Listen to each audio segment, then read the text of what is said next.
Do you think this was bold enough, given where Britain is, sort of teetering on the brink of leaving the European Union, and obviously with fairly grim economic prospects if the OBR is right? Well, yes, some of the predictions are fairly gloomy from the OBR, particularly on productivity, but we've known for a long time that we have a productivity problem that we need to grapple with, and the budget has some serious measures in it to deal with that, because obviously the only long-term sustainable way to raise real incomes is to improve our productivity in this country. But I think it was a good budget. It was, you know, as we were discussing yesterday, Philip was constrained by the fact that he doesn't have huge amounts of headroom given the economic circumstances, but I think it was a successful budget. You think he got it right? Yeah, I think he pitched it right. But are you going to, I mean, what's the good news you're going to have to tell your constituents and voters as a result of this budget? There's a range of good news: increase in the threshold for people on the basic rate, increase in the national living wage, help for first-time buyers by abolishing stamp duty, and more money for the NHS in the medium term and for dealing with the immediate winter pressures. So there is good news in the budget. He didn't dwell on the cost of Brexit or the implications. Now, are you one of those upset that it still looks as if something like approaching £3 billion will be going into EU coffers from the Treasury in the early 20s of this century?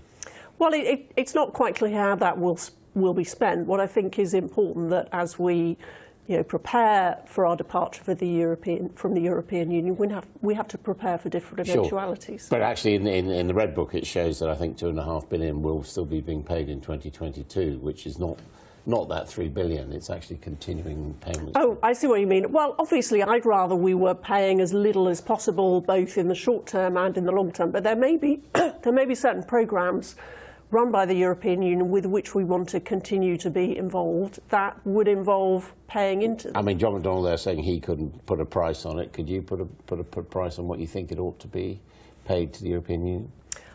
I'd like it kept to a minimum, but I accept that we do, in this process, need to compromise. We want to ensure our exit is as smooth as possible, stay on good terms with our neighbours, but obviously there are limits on what we're obliged to pay and what we feel is appropriate. And how confident do you feel in the Office of Budget Responsibility and its predictions? Do you think there's a problem there?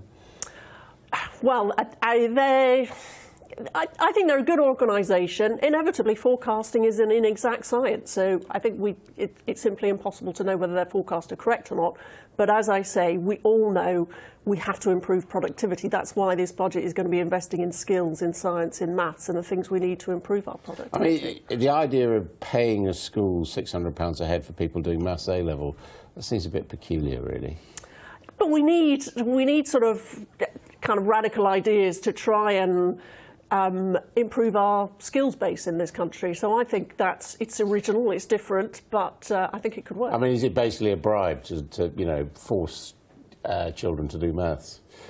We have to improve our computer science skills, math skills, science skills in this country, and I think this is a reasonable way to do it.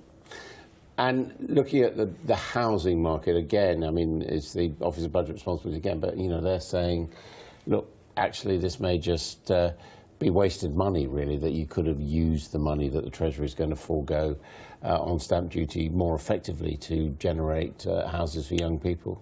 But we've now got very substantial investment in the infrastructure needed to support new housing development, because I know what often stands in the way of new homes being built is concern about whether surrounding transport and other infrastructure can cope. With this commitment in the budget, which builds on what we've already promised to do, that does mean that we will see more homes built. I mean, that's a bit of a problem, though. We have already had promises about garden cities. We've already had promises about the number of houses that are going to be built, and it seems it doesn't actually happen. Well, I think it's sort of more or less around 1 million homes have been built since 2010.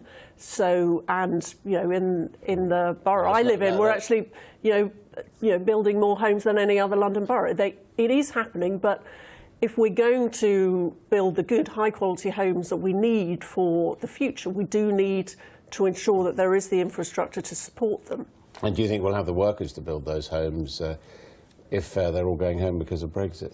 But they're not. We're still a very attractive place to come and work in. We still have many EU nationals who are coming to work in the United Kingdom in things like construction. But as well as that, we obviously need to get better at training our own people, and that's part of the reason for the introduction of the apprenticeship levy, to ensure that we give young people the opportunities to succeed in jobs in construction. How much more slowly do you think the rollout of universal credit should go? We're going to get the announcement from the Work and Pensions Secretary at 11:30 here. I mean, does it really need to be stopped and worked out again? Throughout the introduction of this system, it's been done at a steady pace. We didn't rush into it. All the precedents in the past with big computer systems. More, though, don't it? A degree of slowdown, I think, may well be okay. But I think there are a lot of scare stories around about universal credit. The vast majority of people, when they move on to the benefit, do get their benefits on time, and there are already advance payments available for people who need them, which they can get urgently. Obviously, yesterday, the Chancellor moved to further reduce the time between people applying and receiving universal credit. And what would you say, finally, to people who might say, well, the Conservatives back in 2010 said that they would eliminate the deficit in 5 years. It's now going to take 15 years minimum, according to Philip Hammond's latest figures, that actually the whole premise of eliminating the deficit was wrong in the first place, because we seem to be getting along just about okay with a deficit. The deficit's down by sort of nearly 3/4, and we'll soon see debt falling as a percentage of GDP. Yeah, the first time that's happened for a substantial period of 17 years. By the government's own figures, it's not going to be eliminated for 10 years after George Osborne said it would be. The 2008 crash was a huge shock. It has inevitably taken a long time to repair the public finances, but we are still on course to do that. And you still think that's a priority? Yes, it has, because we have to get the public finances repaired, because otherwise we're making future generations pay for our debts. But I mean, a lot of people are listening to the Labour Party who are saying, look, we can borrow more to invest, to improve infrastructure, and in the long run that will improve the economy and help to get our finances back into balance on a more healthy basis. Well, we're already spending more on government debt interest than we do on defence and policing. And what Labour are proposing is even greater levels of debt, even greater burdens on future generations, and inevitably tax rises, because they could not pay for what they want to do, what they promised to do, with just a few taxes on the super rich. It's just not possible. Theresa Villiers, thank you very much indeed.